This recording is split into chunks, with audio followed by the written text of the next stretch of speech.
Hey there, it's meteorologist Cory Reppenhagen here with the 9 News Weather Impact Team, taking a look at your weather forecast. And I want to start you out by showing you the weather pattern for the coming week.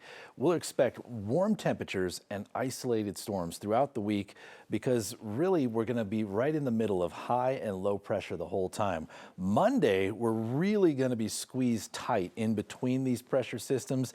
Jet stream's going to be right overhead and pretty fast. That's going to give us lift for what we expect to be a pretty big severe weather outbreak in Colorado and in Kansas. But as we go through the rest of the week, I'll put the modeling in motion. You can see that we generally keep high pressure to the south and low pressure to the north of Colorado. The difference is the jet stream gets a little bit more zonal, so maybe the threat of severe weather will diminish through the week, but the chances for isolated storms will remain and warm temperatures, and then the high pressure will take over and we'll get a little bit of a heat wave towards next weekend. So here's that severe weather threat, the severe thunderstorm risk for Monday. You can see a good bullseye of level 2 threat here in Colorado and Kansas, and really the tri-state area up here. It's going to be a pretty big severe weather day.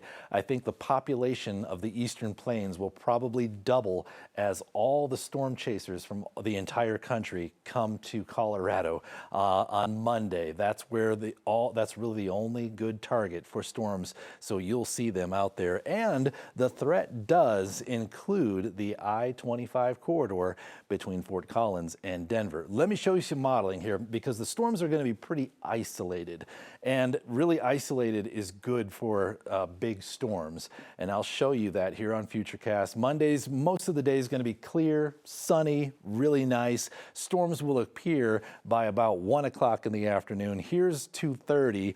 Futurecast does show one strong storm off the Palmer Divide. That will be one to watch as it moves through.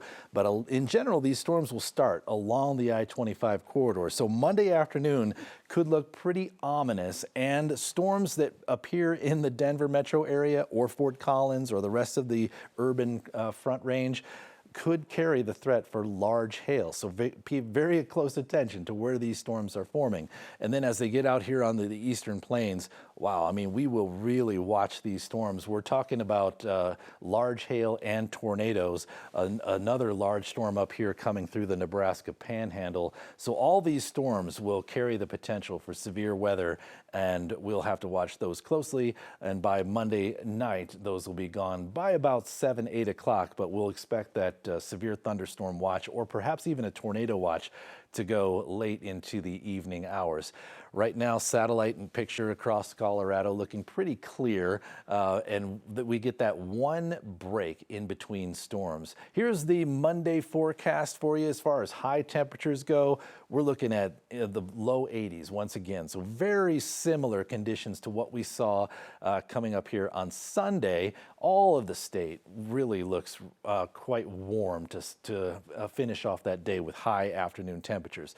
So here's what that information looks like on the 7-day forecast. We have isolated storms each of the next 4 days. The big severe weather threat will be on Monday, although we can carry a strong storm possible in this period. Temperatures stay warm until we get to about Friday, and then we're going up to hot for the first time this year. Looks like our first heat wave of the summer coming in, and our first 90-degree temperatures of the year will be possible starting this weekend. That's a look at your forecast. Thanks for tuning in, and I hope you guys have a real nice week.